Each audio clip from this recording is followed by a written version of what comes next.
Assalamualaikum warahmatullahi wabarakatuh. Halo Gan, kembali lagi di cerita horor yang pada episode kali ini merupakan cerita tentang supir ambulan. Cerita ini diangkat dari tweet yang dituliskan oleh Emak alias Desi.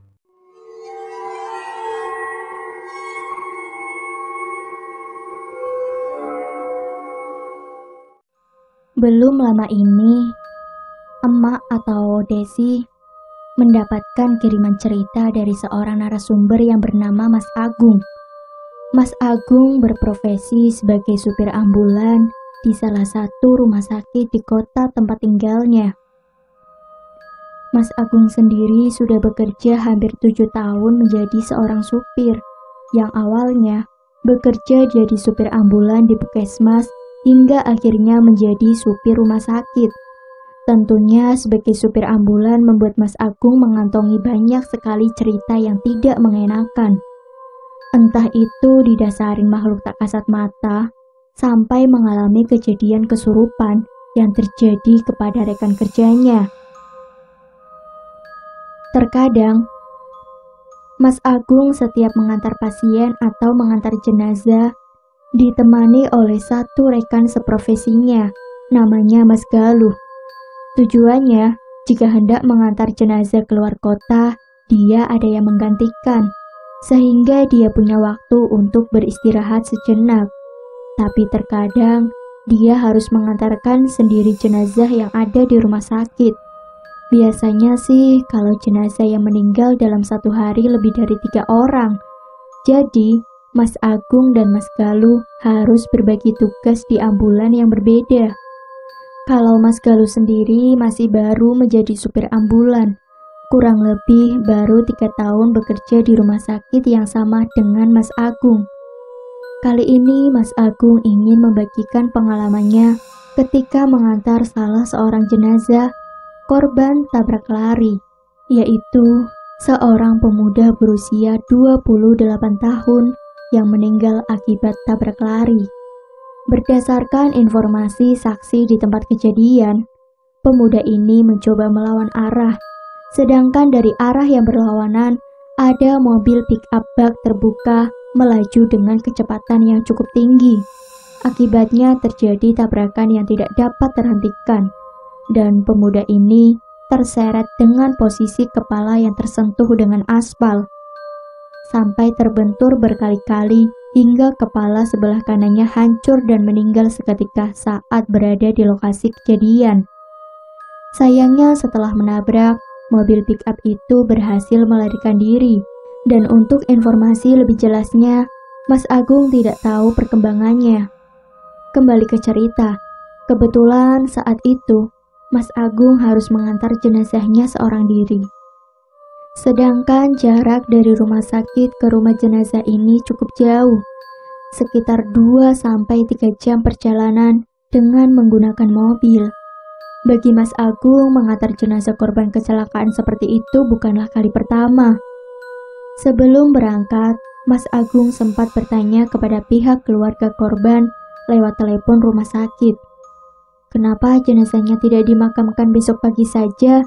Kan sekarang sudah jam 9 malam, otomatis sampai rumah kemungkinan tengah malam loh. Tapi, pihak keluarga bersikeras agar jenazahnya tiba malam itu juga di rumah. Mau tidak mau, dia tetap harus menjalankan kewajiban pekerjaannya. Dia berangkat dari rumah sakit pukul 8:30 malam. Mas Agung yang hanya ditemani jenazah pemuda itu terlihat mulai meninggalkan halaman rumah sakit. Sepanjang perjalanan, Mas Agung sebenarnya sudah merasakan hawa-hawa yang tidak bersahabat dengan manusia. Selalu dia jumpai situasi seperti itu ketika sedang mengantarkan jenazah yang meninggal dengan cara tidak wajar. Entah itu korban pembunuhan, bunuh diri, ataupun kecelakaan. Dia teringat tentang pengalamannya yang pernah mengantar potongan tubuh korban mutilasi yang hendak diotopsi di sebuah rumah sakit.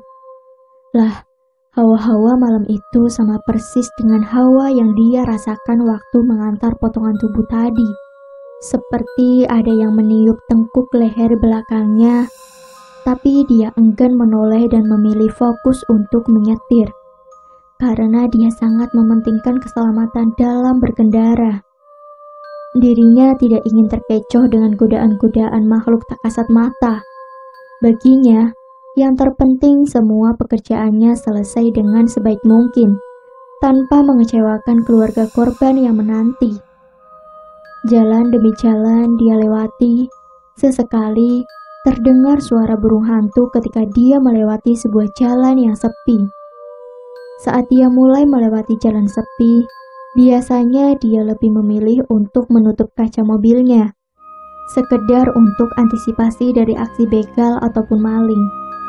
Namun kalau sudah lewat jalan yang ramai, langsung dia buka lagi karena kebetulan Mas Agung adalah perokok aktif.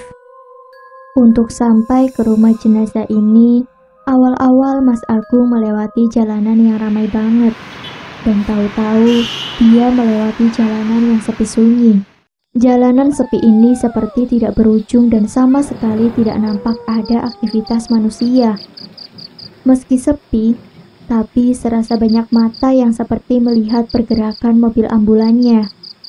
Mata itu seperti melihat dari celah-celah pohon yang tumbuh tinggi di kanan kiri bahu jalan.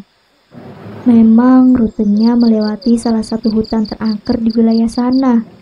Tapi Mas Agung tidak menyangka jika jalanannya bisa sesunyi ini. Padahal jalanan yang dia pilih adalah jalanan utama, bukan jalan tikus atau tembusan. Lagi-lagi dia hanya mengandalkan doa-doa yang dia bisa. Sembari terus menyetir, Mas Agung tidak pernah berhenti bersikir dalam hati sambil tetap waspada. Tak terasa jam sudah menunjukkan pukul 11:30. Berarti dari jalanan yang ramai terakhir itu sudah 2-5 jam perjalanan. Tapi belum keluar-keluar dari hutan, gumam Mas Agung dalam hati. Dia semakin mempercepat zikirnya dan berharap tiba di rumah korban dengan selamat. Di tengah rasa takutnya, Mas Agung mendengar dari arah belakang ada seperti suara benda yang terguncang-guncang. Sedangkan dirinya sedang tidak melewati jalanan yang berbatu ataupun berlubang, karena dirinya saja tetap duduk dalam kondisi baik-baik saja. Mas Agung pun memilih menepi di pinggir jalan untuk melihat apa yang sebenarnya terjadi di belakang. Pas waktu Mas Agung berhenti dan mematikan mesin, suara guncangan itu masih terus berlangsung. Karena penasaran, dia pun mulai mengintip dari sekat kaca antara ruang kemudi dan area belakang. Di situ, Mas Agung mendapati bahwa keranda mayat yang dia bawa terguncang-guncang cukup hebat, tapi sama sekali tidak ada yang menggerakkan. Matanya terpaku hanya memandang ke arah keranda itu. Tubuhnya kaku, seakan terkejut dengan apa yang dilihatnya. Padahal bukan pertama kalinya. Kejadian-kejadian seperti ini memang sudah sering dia alami, tapi berbeda dengan hari itu. Tak lama, dirinya terkejut ketika ada suara ketukan tangan seseorang yang mengetuk kaca pintunya. Dia melihat ternyata ada seorang pemuda berusia sekitar 25-30 tahun, berdiri setengah mengintip ke arahnya. Karena takut begal ataupun maling, Mas Agung teriak dari dalam, "Kamu siapa? Mau apa?" Pemuda itu menjawab, "Saya Fikri, Pak. Saya bukan orang jahat kok. Bapak bisa keluar sebentar, saya mau bicara." Entah kenapa Mas Agung ini memiliki firasat kalau Fikri ini orang baik. Makanya dia percaya dan keluar. Saat Mas Agung sudah keluar, ia langsung bertanya, "Mau apa Mas sampean?" "Begini Pak, saya mau numpang sampai ke alamat ini. Soalnya saya habis skema di sana Pak. Nunggu pick up nggak lewat-lewat. Saya kebetulan nggak bawa kendaraan pribadi soalnya." Jelas Fikri kepada Mas Agus. Karena merasa kasihan, Mas Agus pun bersedia.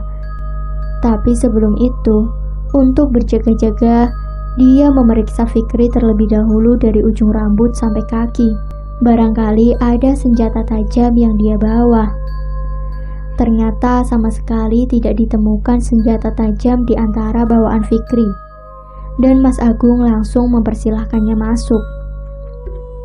Kebetulan arah mereka sejalan dan sepertinya Rifki adalah tetangga jenazah ini karena alamatnya sama. Setidaknya Mas Agung punya penunjuk arah. Mas Agung pun mulai menyalakan kembali mesin mobil ambulannya. Akan tetapi, Mas Agung sedikit keheranan dengan aroma parfumnya Rifki. Dia iseng tanya ke Rifki, "Parfum kamu merek apa? Kok baunya kayak kapur barus? Saya baru kali ini cium ada parfum yang baunya kayak gitu.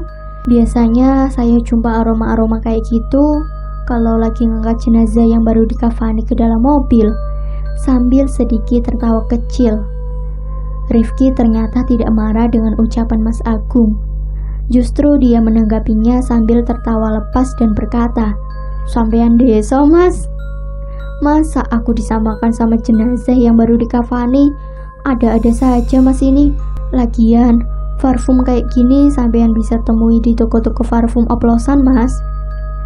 Mas Agung hanya membalasnya dengan senyuman dan anggukan. Lalu, Mas Agung kembali menjalankan mobilnya untuk melanjutkan perjalanannya. Sampai Mas Agung lupa dengan kejadian keranda bergoyang yang ada di bagian belakang. Niat awalnya berhenti mau ngecek atau sebatas betulin, jadi teralihkan dengan sosok Rifki ini. Selama dalam perjalanan, Rifki ini tipe anak yang seru dan asik kalau dijadikan teman ngobrol. Hampir setiap jalan yang mereka lalui, selalu ada saja obrolan yang mereka bahas. Bahkan semakin lama obrolannya makin seru, dan mereka pun semakin akrab. Mas Agung waktu itu tidak berpikir apa-apa soal Rifki. Dia menganggap Rifki ya selayaknya manusia sama sepertinya. Tak terasa sudah pas tengah malam. "Mas, kalau lewat sini bakal jauh. Gimana kalau coba lewat kiri? Pasti langsung ketemu jalan raya ke arah desa D," ucap Rifki sambil menunjuk arah untuk memberitahu Mas Agung. Mas Agung lalu menjawab, "Kamu yakin, Rif?" Rifki hanya mengangguk dan tersenyum. Mas Agung mencoba mengikuti saran dari Rifki. Dan benar, 10 menit kemudian, mereka ternyata sudah tiba di jalan raya utama yang kalau maju dikit sudah mulai memasuki kawasan desa D. Desa rumah keluarga jenazah itu dan desa tempat tinggal Rifki. Ketika sudah dipastikan Mas Agung benar-benar berada di desa tersebut, Mas Agung langsung mencoba menghubungi keluarga korban karena Mas Agung tidak tahu rumahnya di mana dan minta dijemput di depan jalan masuk ke desa itu. Tidak berselang lama ada 2 orang pemuda yang menghampiri mobil ambulan Mas Agung. Ternyata 2 pemuda itu adalah sepupu dari korban dan akan mengarahkan Mas Agung ke rumahnya. Akhirnya Mas Agung mengikuti arah motor itu dari belakang. Nampak semua warga desa itu keluar rumah masing-masing, seperti ingin ikut menyambut kedatangan jenazah ini. Pikiran Mas Agung mungkin semasa hidupnya jenazah ini orang baik, makanya banyak yang sayang dan sedih atas kematiannya. Anehnya, saat Mas Agung menoleh ke Rifki, dia melihat kalau Rifki ini menangis. Saat Mas Agung tanya kenapa, tapi Rifki hanya membalasnya dengan gelengan kepala sambil sesenggukan. Dalam hati Mas Agung bertanya-tanya, apakah Rifki mungkin kenal dengan jenazah yang dia bawa ya? Entahlah, Mas Agung lebih memilih untuk terus melanjutkan perjalanannya agar dia juga bisa segera balik ke rumah sakit. Tidak butuh waktu lama, Mas Agung sudah tiba di rumah keluarga korban. Di sana ternyata sudah dipersiapkan segala sesuatunya dan rumahnya nampak terang sekali. Ada banyak pelayat juga di sana dan mungkin beberapa anggota keluarga dari korban. Terus Mas Agung memberi isyarat kepada keluarga korban untuk langsung saja mengambil jenazahnya di belakang sambil dia tekan tombol buka dari depan agar pintunya terbuka. Pas dia mau turun, Mas Agung ini bilang ke Rifki, "Kamu tunggu sini dulu ya, nanti tak antar ke rumahmu, terus aku balik ke rumah sakit." Dan Rifki hanya tersenyum lalu berkata, "Mas, terima kasih banyak ya." Mas Agung hanya membalas dengan kata, "Iya podo-podo Rif," lalu turun. Belum sempat kakinya menginjak tanah, dari belakang dia mendengar salah satu bapak-bapak yang hendak mengambil jenazahnya ini berteriak, "Lah, mayate nang endi? Kok nggak ono iki?" Mendengar itu, Mas Agung kaget dan buru-buru turun menghampiri bapak-bapak itu, meninggalkan Rifki yang masih ada di dalam mobil ambulan. Waktu dia lihat ke belakang, ternyata benar jenazahnya tidak ada dalam keranda. Bahkan kerandanya berantakan tidak beraturan. Bunga-bunga rangkai yang ditaruh di atas keranda juga berserakan. Mas Agung mencoba menjelaskan kalau nggak mungkin jenazahnya tertinggal ataupun jatuh ke bawah, karena pintunya dia kunci dari depan. Dan dia juga menjelaskan kalau di tengah-tengah perjalanan, keranda ini sempat goyang-goyang sendiri. Tapi dia benar-benar memastikan kalau jenazahnya waktu itu masih ada di dalam mobil. Sama sekali tidak ada yang menyentuh. Boro-boro menyentuh, dia melihat saja syok. Hingga terdengar suara seorang ibu-ibu yang berkata setengah berteriak, "Lah iki jenazah Rifki nang ngarep. Ayo ndang diangkat ngesak nih." Kaget bukan main Mas Agung, dia berkata, "Itu bukan jenazah, Bu. Saya ketemu anak itu pas lewat hutan dan minta diantar pulang. Kebetulan rumahnya juga di kampung ini." "Ngawur samain Mas, Rifki itu ponakan saya yang meninggal karena tabrak lari dan jenazahnya yang Mas antar ke sini." "Tapi kok bisa jenazah Rifki duduk seperti itu Mas? Apa Mas yang rubah?" Lah, makin bingung karena tidak percaya, Mas Agung langsung menghampiri ke tempat duduk Rifki berada. Betapa terkejutnya dia ketika mendapati sosok Rifki yang tadi duduk di sebelahnya sudah berubah dan berbalut kain pocong sambil duduk nyender dengan kaki yang selonjor kaku. Dirinya benar-benar masih tidak percaya dengan apa yang dilihatnya. Pas waktu dia sibak kain penutup wajahnya, barulah dia percaya kalau memang jenazah yang akan dia antar adalah jenazah Rifki. Seorang pemuda yang menemaninya menyetir di tengah malam dan menemaninya mengobrol sampai dia lupa dengan rasa kantuknya. Di situ Mas Agung langsung menangis sekuat tenaga seperti tidak percaya. Sedangkan jenazah Rifki langsung dibawa beberapa orang untuk dibawa masuk ke dalam rumah. Wallahu a'lam, kuasa Allah tidak pernah terbayangkan. Jenazah yang sudah kaku seperti itu nyatanya bisa duduk dan berubah wujud untuk menemani pengantarnya.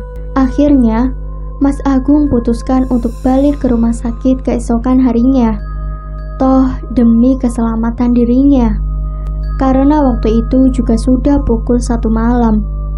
Mas Agung langsung ditenangkan oleh beberapa kerabat dari Rifki.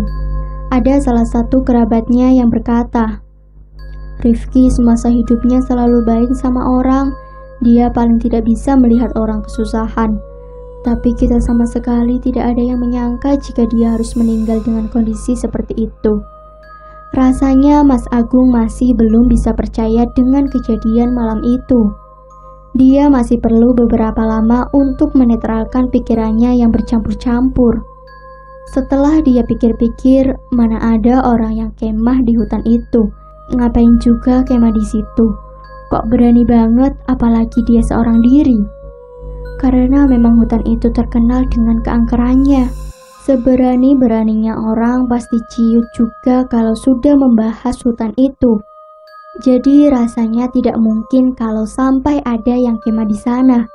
Belum lagi dia kepikiran dengan aroma parfum Rifki yang seperti kapur barus. Ya memang itu bau kapur barus, bukan parfum. Memang kapur barus yang diselipkan di antara lipatan kain kafan Rifki. Benar-benar satu kejadian di sepanjang perjalanan. Mas Agung menjadi supir ambulan yang tak pernah bisa terlupakan. Tak terasa sudah terdengar suara azan dan tak lama kemudian, sinar matahari terbit. Jenazah Rifki akhirnya dimakamkan tepat pukul 7 pagi setelah disolatkan. Terlihat Mas Agung juga turut mengantar jenazah Rifki hingga ke tempat terakhirnya. Benar-benar definisi mengantarkan Rifki sampai rumah terakhirnya dengan selamat sesuai janjinya waktu itu kepada mendiang Rifki. Barulah sekitar pukul 9 pagi, Mas Agung pamit untuk kembali ke rumah sakit. Dalam perjalanan dia ingat dengan petunjuk arah dari Rifki, dan ternyata membuat jaraknya dekat sehingga tidak memakan banyak waktu. Mas Agung pun mulai masuk ke area hutan tersebut. Di sana dia teringat saat pertemuannya dengan Rifki untuk pertama dan terakhir kalinya. Di hutan itu sendiri kalau pagi sampai sore ramai. Banyak sekali penjual es legend atau tebu di pinggir-pinggir jalan. Banyak juga supir-supir truk yang berhenti di bahu jalan untuk merenggangkan otot dan menyegarkan badan dengan meminum aneka es yang dijual di pinggir jalan hutan.